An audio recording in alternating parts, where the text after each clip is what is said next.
Little Storyteller. The Gummy Bears Detective Agency had a bright red door with a shiny gold weaving on it. Inside, Inspector Gumdrop, a big green gummy bear with a magnifying glass, looked very serious. His desk was made of licorice sticks. His friend, Rosie Raspberry, a pink gummy bear with bright eyes, bounced on her springy marshmallow chair. Barnaby Blueberry, a calm blue gummy bear, polished his badge with a soft cloth. "Oh dear," cried Mrs. Sweetie, the factory owner, as she rushed in. She was a gingerbread lady with candy button eyes. "Someone has taken our secret gummy bear molds, the ones that make our bears so bouncy and yummy."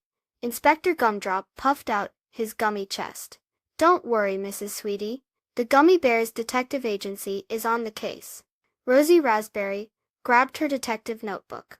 "Let's look for clues," she said excitedly. Barnaby Blueberry nodded. "We'll find those molds." They went to the Gummy Bear Factory. It smelled wonderfully of fruity juice. The place where the molds should have been was empty. Inspector Gumdrop looked closely with his magnifying glass. He said. "Tiny footprints, not gummy bear footprints."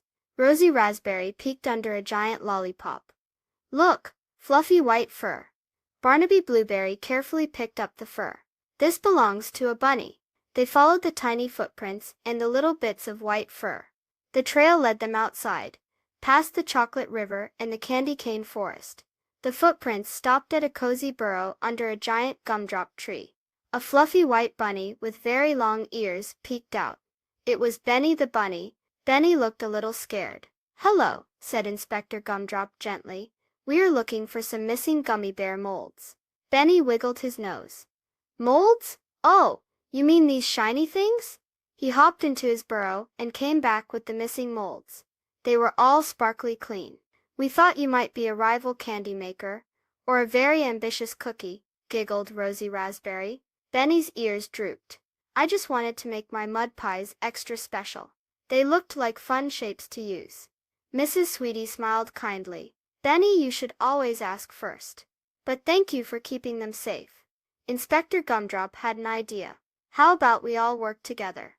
Benny, you can help us make special bunny-shaped gummies." Benny's eyes lit up. "Really?" And so they did. The Gummy Bears and Benny the bunny made delicious bunny-shaped gummies. The factory was filled with even more happy sounds and sweet smells. As they all enjoyed the new bunny gummies, Barnaby Blueberry smiled.